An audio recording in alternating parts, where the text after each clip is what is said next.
칼빈 기독교 강요 2권의 16번째 챕터 함께 나가겠습니다.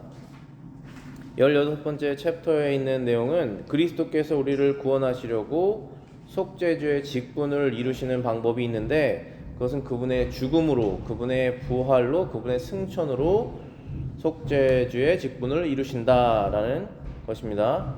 오늘은 그 작은 주제로 1번부터 4번까지 나갈 것인데, 그 내용은 우리가 죄로 하나님과 멀어졌으나 하나님께서는 우리를 사랑하셔서 그리스도에 의해서 하나님과 화목하게 되었다라는 내용입니다.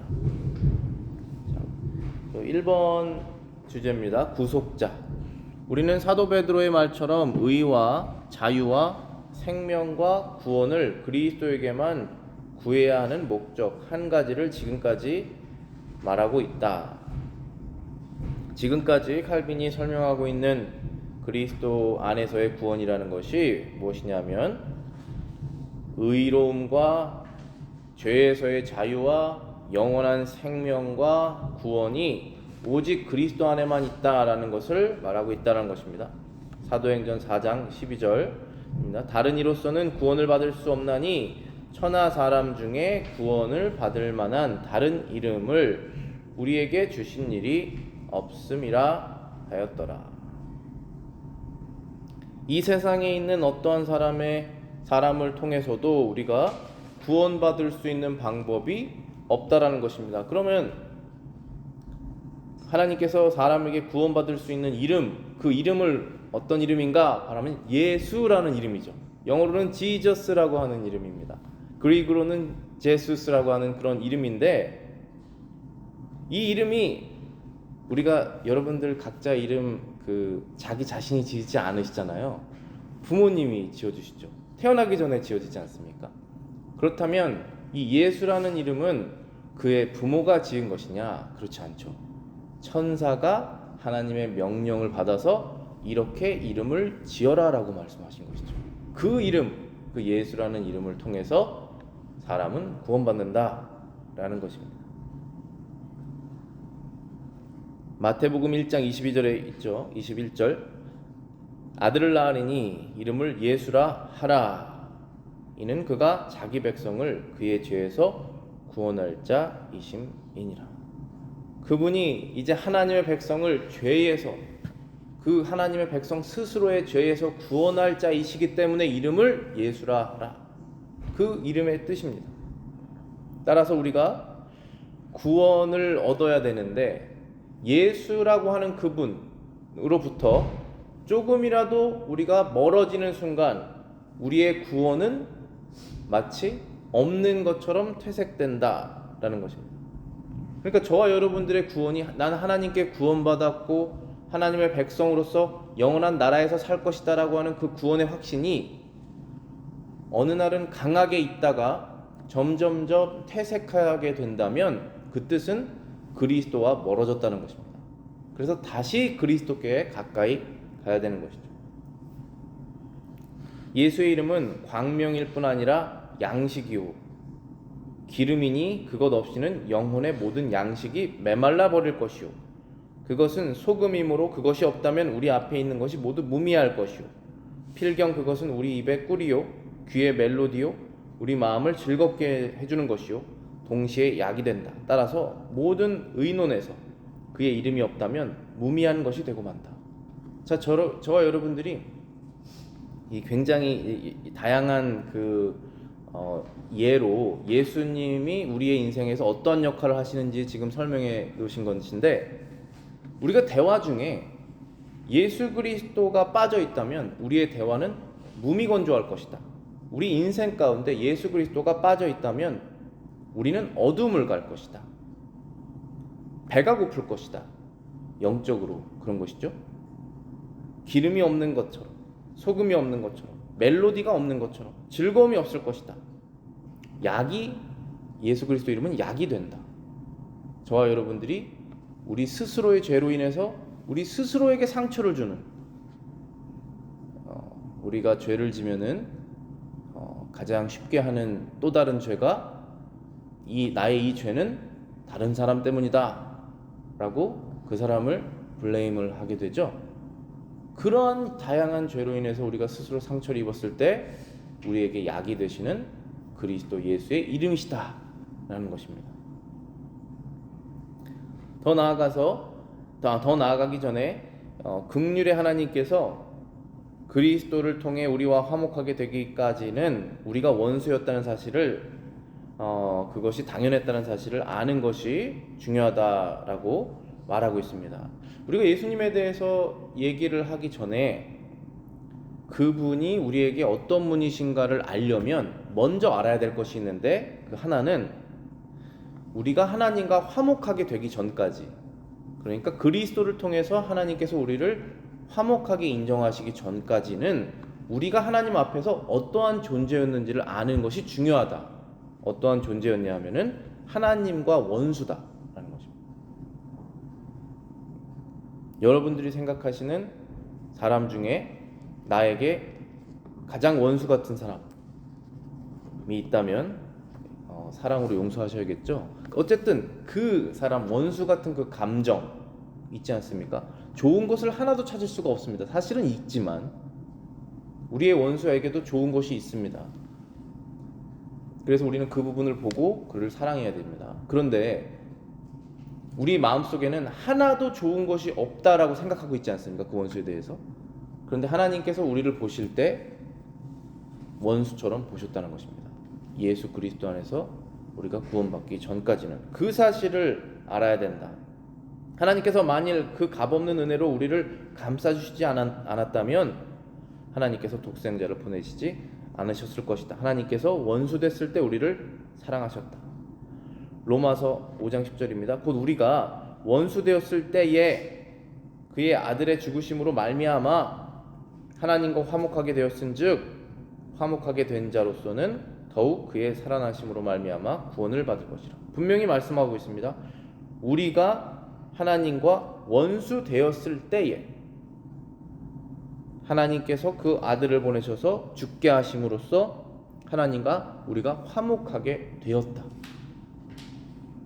갈라디아서 3장 10절입니다. 무릇 율법의 행위에 속한 자들은 저주 아래에 있나니 기록된 바 누구든지 율법책에 기록된 대로 모든 일을 항상 행하지 않는 자는 저주 아래에 있는 자라 하였음이니라.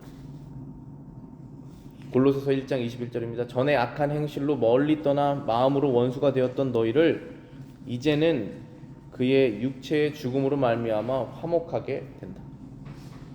전에 악한 행실로 멀리 떠나 원수가 되었던, 누구랑 원수가 된 것입니까? 하나님과 원수가 된 것이죠.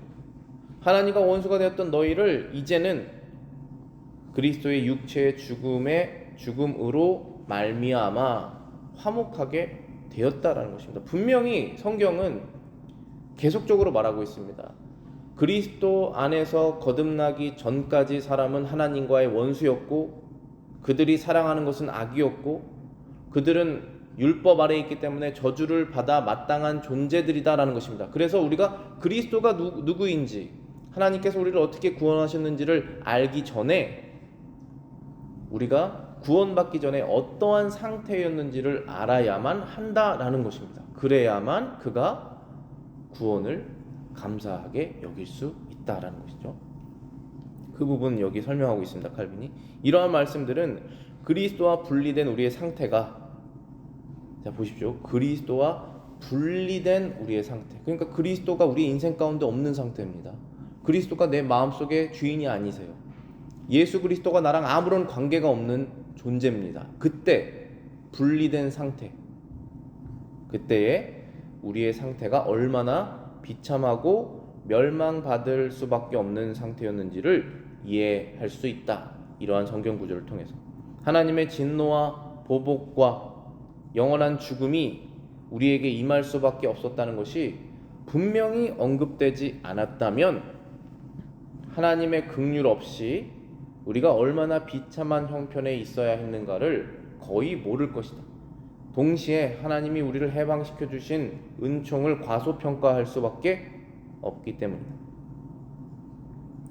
이러한 성경 구절들이 우리가 그리스도 밖에 있을 때 저주 아래 있었다, 하나님과 친구도 아니고 그냥 지나가는 사람도 아니고 원수 상태였다라는 것을 정확하게 말해주시지 않는다면, 우리가 하나님의 긍휼이 없었다면 얼마나 비참한 존재인가를 모를 것이다.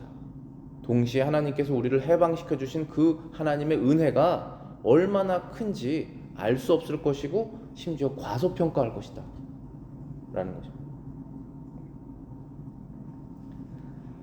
지극히 높은 공의의 하나님은 우리의 불의를 결코 사랑할 수 없으시다. 하나님께서 사랑하실 수 없는 것이 있습니다. 그것은 바로 우리의 불의입니다.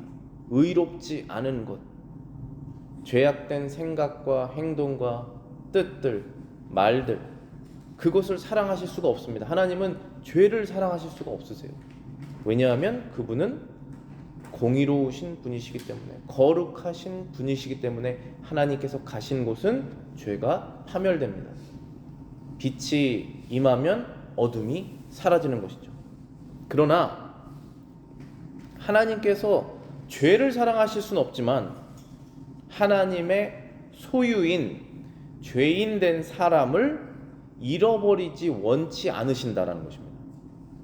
하나님께서 죄를 사랑하실 수는 없지만 또 하나님께서 하시고 싶지 않은 것이 무엇이냐면 하나님의 자녀를 잃어버리는 것입니다. 그러니까 우리가 가장 쉽게 이해할 수 있는 그 부분이 그잖아요. 탕자죠. 재산을 다 받아서 탕진하고 아버지와 원수가 된 상태입니다. 아버지가 죽었으면 바라는 마음으로 나간 거예요. 그게 어떤 뜻이냐면 재산을 지금 달라는 것은 지금 죽으실 수 없겠느냐라는 것입니다. 거의 그러한 상태로 나갔습니다. 그런데 그 아버지는 그 아들을 잃어버리고 싶지 않았습니다. 그게 하나님의 마음이라는 거예요.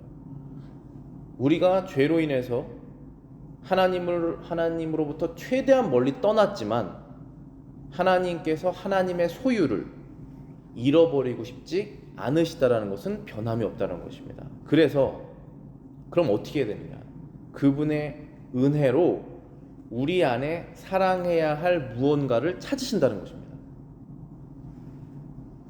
우리가 여기서 오해하면 안 되는 것이, 만약에 우리가 구원받은 사람이고 우리 이웃에 있는 사람이 구원받지 않은 사람이라고 한다면 우리가 곰곰이 생각해 봤을 때 저 사람보다 내가 뭐가 나았길래 하나님께서 나를 구원하셨지? 라고 생각해서 이것 때문이다 라고 생각나는 거 있다면 그거 거짓이에요. 그런 게 없습니다. 그거는 내 자신을, 다른 사람은 다 우리를 보고 이상하다 나쁘다고 하는데 나 혼자만 나는 괜찮다고 생각하는 고심리예요. 그거는 바로 죄성입니다. 마귀가 그것을 우리를 즐기게 합니다. 그것을 버려야 돼요. 아무런 다름이 없습니다. 그런데 여기에서 하나님께서 죄악된 사람들 중에 하나님의 백성을 잃어버리고 싶지 않으셔서 비록 그들이 죄악됐지만 어떠한 부분, 좋은 부분을 하나 찾자라고 하는 부분은 우리의 어떠한 선행이나 사람의 됨됨이를 보고 찾는다는 뜻이 아닙니다. 그 다음 문장에 잘 설명하고 있는데 이렇게 말합니다. 그분의 은혜로 우리 안에 사랑해야 할 무엇을 찾고 계신다. 허물로 죄인이 되었을지라도 우리는 여전히 하나님의 피조물로 남아있다. 이게 칼빈의 해석이에요. 하나님의 피조물로 남아있다라는 것이 무슨 뜻입니까? 하나님의 형상으로 지음받은 사람이다라는 것입니다. 자, 여러분들이 가장 싫어하는 어떠한 원수를 생각해 보세요. 그리고 그의 가장 싫어하는 그 원수의 상태, 그때를 생각해 보십시오. 그때 그도 하나님께서 만드신 피조물입니다. 비록 죄성으로 하나님의 거룩성과 정의와 지혜와 능력과 사랑과 은혜가 다 잃어버렸지만 그 사람이, 그래도 그는 하나님께서 만드신 사람이라는 거예요. 동물이 아니라는 것입니다. 그렇기 때문에 우리가 죄로서 아무리 죽음을 자초했을지라도 하나님께서는 원래 우리를 생명으로 창조하셨기 때문에 우리를 살리시기를 기뻐하신다는 것입니다. 그러니까 우리가 원수를 생각하면 살리고 싶지 않습니다. 그런데 하나님께서 우리에게 주신 사랑을 생각하면 우리는 그를 살려야 된다는 생각을 하게 되는 것이죠.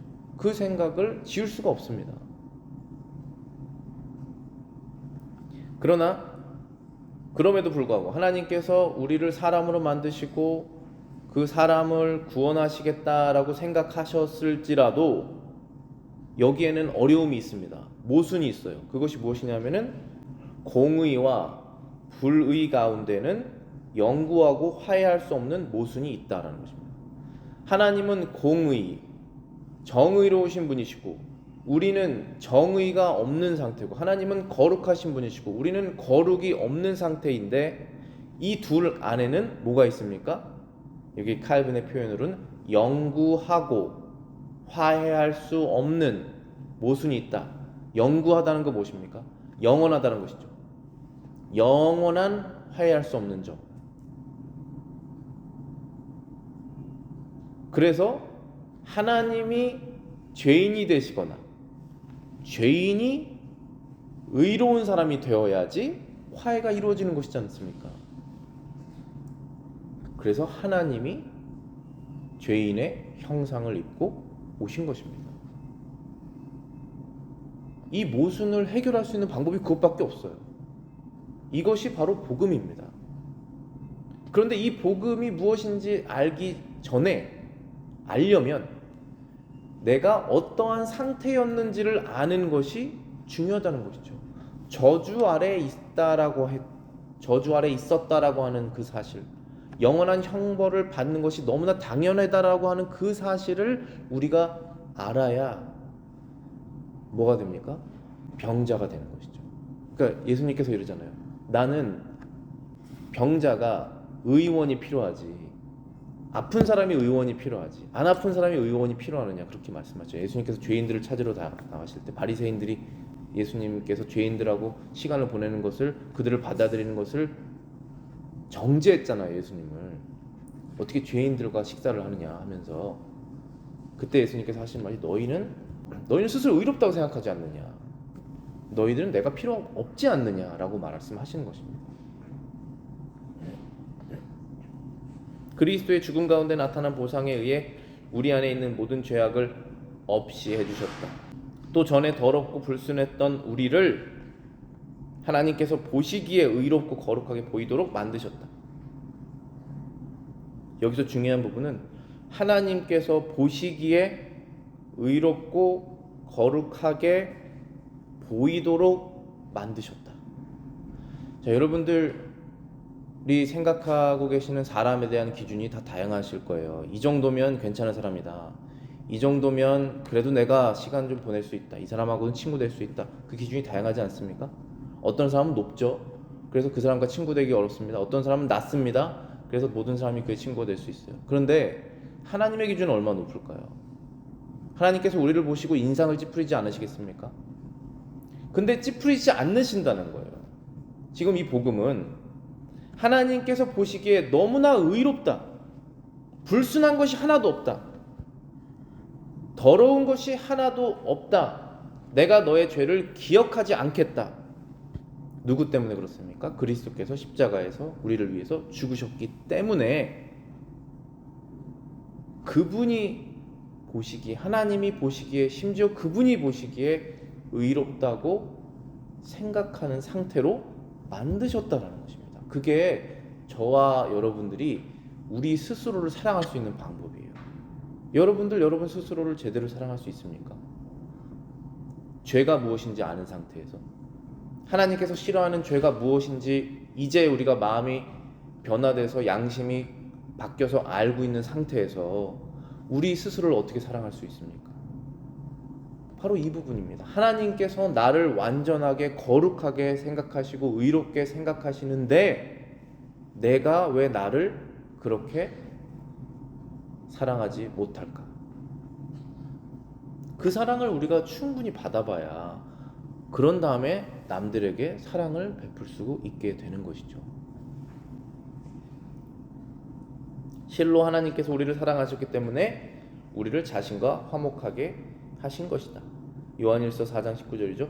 우리가 사랑함은 그가 먼저 우리를 사랑하셨음이라. 그다음 마지막으로 하나님의 사랑은 이해할 수 없는 초월적이고 변하는 일도 없다. 그러니까 우리가 하나님의 사랑이 무엇일까라는 것을 이해하려고 할 때 어떤 부분 이해할 수 없다는 것입니다. 왜냐하면 그 하나님의 사랑은 초월적이라는 것이에요. 초월적이라는 것이 우리의 한계를 넘어선다는 것입니다. 이해가 안 되는 것이죠. 변하는 일도 없다. 그가 우리를 사랑하시기 시작한 것은 우리가 아들의 피로 그와 화해한 후에 되어진 일이 아니다. 오히려 세상이 창조되기 전부터 우리가 존재하기도 전에 그때부터 시작된 것이다. 독생자와 같이 우리들도 하나님의 아들들이 되게 하게 하시도록 우리를 사랑해 주신 것이다. 자, 하나님께서 저와 여러분들을 언제부터 사랑하셨을까요? 우리가 회개하고 예수 그리스도를 받아들이고 그분 안에서 죄 씻음을 받은 그때가 있겠지 않습니까? 모호할 수 있지만 어쨌든 그때가 있지 않습니까? 그때부터 하나님께서 나를 사랑하신 것인가? 라고 우리가 생각할 수 있지만 아니라는 것이죠. 그 전부터 사랑하셨다는 것입니다. 그러니까 우리를 보시고 인상을 찌푸리는 상태죠. 아직 죄가 남아있고, 물론 우리가 거듭난 상태에서 죄가 남아있지만 우리가 그리스도를 통해서 하나님께 나아가기 때문에 하나님께서 반대로 그리스도를 통해서 우리를 보시기 때문에 우리를 완전하게 거룩하게 보시는 상태라고 우리가 믿지 않습니까? 그런데 그 전에, 구원받기 전에는 하나님께서 우리 안에서 죄악된 것만 찾으시는 바로 그때에도 하나님께서 우리를 사랑하셨다라고 하는 그겁니다. 그것이 이해가 안 되는 것이죠. 그것은 초월적인 것입니다. 그것은 신적인 사랑이에요. 아무도 그렇게 할 수 없습니다. 더욱이나 우리의 그 이해의 한계를 넘어서는 것이 무엇이냐면은 아직 태어나기도 전에 사랑하셨다는 것입니다. 아직 생기기도 전에, 이 세상에 어떤 존재로도 있기 전에 사랑하셨다는 것입니다. 그리고 알고 계셨다는 거예요, 우리를. 그것이 하나님의 신적인 사랑입니다. 에베소서 1장 4절 5절에 분명히 이렇게 쓰여 있습니다. 창세 전에, 세상 창세 전입니다. 이거 창세기 1장 1절 전이잖아요. 창세 전에 그리스도 안에서 우리를 택하사 우리로 사랑 안에서 그 앞에서 거룩하고 흠이 없게 하시려고 그 기쁘신 뜻대로 우리를 예정하사 미리 선택하사 예수 그리스도로 말미암아 자기의 아들들이 되게 하셨다. 언제 하셨다는 것입니까? 창세 전에 하셨다는 것이에요. 세상이 생기기도 전이고 아담이 나기도 전인데 우리 한 명 한 명을 하나님께서 생각하시고 그리스도 안에서 우리가 여러 가지 방법을 통해서 그리스도를 만나게 하시고 그 안에서 거듭나서 하나님의 자녀가 되게 하신다는 것입니다. 우리가 어떤 사람을 사랑하거나 어떤 사랑의 마음이 생길 때는 어떠한 포인트가 있어요. 저 사람이 어떤 행동을 했다든지 뭔가 좀 바뀌었다든지 그렇지 않습니까? 근데 하나님께서는 우리가 이 세상에 있기도 전에 우리가 어떤 것을 한 적도 없는데 사랑하시기로 결정하셨다는 것입니다. 우리는 우리의 죄 때문에 원수가 되었는데 우리를 사랑하시는 자와 화해된 것이다. 우리가 누구와 지금 화해가 된 것이냐 하면 하나님과 화해가 됐습니다. 하나님은 세상을 창조하시고 세상을 심판하시는 분이시고 온 세상을 주관하시는 분이세요. 그건 너무나 신비한 일이죠. 우리가 하나님과 화해가 돼서 하나님 편에 됐다는 것이에요. 하나님의 집에 들어왔다는 것입니다. 그런데 그분이 어떤 분이시냐 하면 우리가 그분에게 죄를 지어서 그분에게 원수가 된 상태였는데도 우리를 사랑하시는 분과 화해가 됐다는 것입니다. 너무나 은혜로운 사실이죠. 우리가 이런 은혜를 하나님에게도 얻고 또 정말 좋은 크리스천들로부터 그런 사랑을 또 배우면서 점점 더 그리스도의 모습으로 변해가는 것이죠. 로마서 5장 8절에 보면은 우리가 아직 죄인 되었을 때에 그리스도께서 우리를 위하여 죽으심으로 하나님께서 우리에 대한 자기의 사랑을 확증하셨느니라. 죄인 되었을 때에 그리스도께서 우리를 위해서 죽으셨기 때문에 하나님께서 우리에 대한 자기의 사랑을 확증하셨다.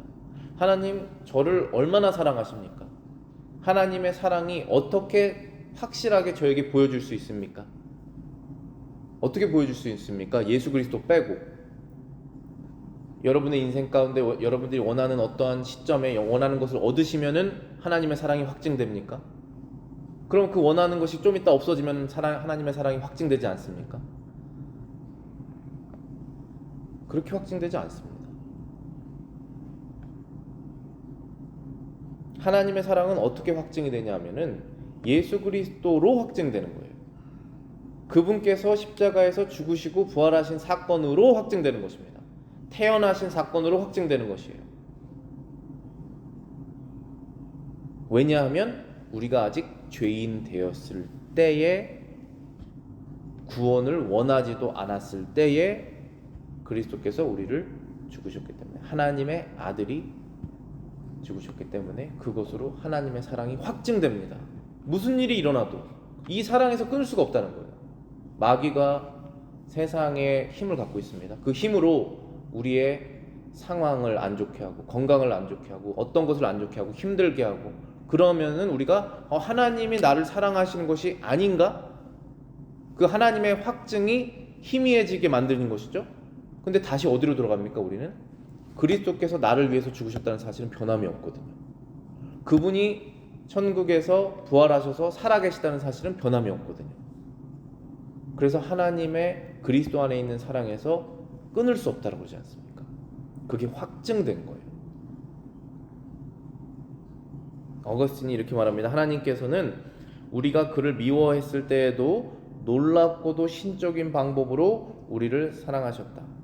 그는 그가 만드신 본래의 거룩한 모습과 달라졌기 때문에 우리를 미워하시지만 동시에 그가 지으신 선한 것을 아주 소멸해 버리지 않았기 때문에 그가 만드신 것을 사랑하는 방법을 아셨다.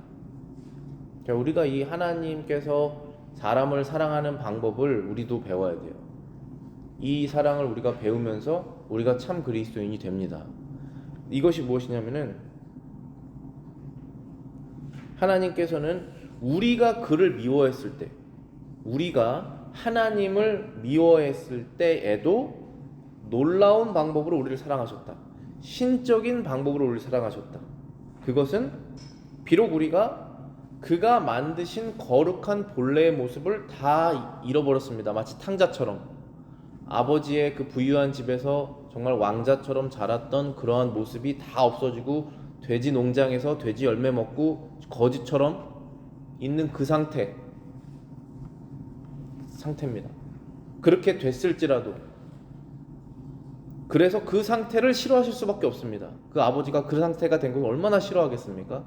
하나님께서 우리가 죄악된 상태에 머무는 걸 얼마나 싫어하시겠습니까? 그런데도 불구하고 동시에 그는 내 아들이다 라는 사실 때문에 우리를 사랑하시는 것을 사랑하는 방법을 아셨다는 것입니다.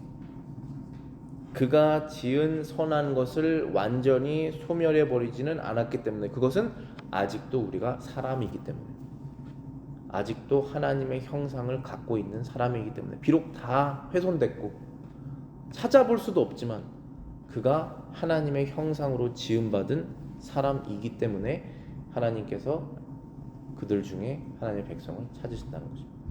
하나님은 이 방법을 아셨다라는 것입니다. 때로는 우리는 이 방법을 모릅니다. 그런데 하나님의 사랑하는 방법을 우리가 배우는 거죠. 우리가 사랑받았기 때문에. 그래서 우리가 그런 사랑을 할 수 있는 것입니다.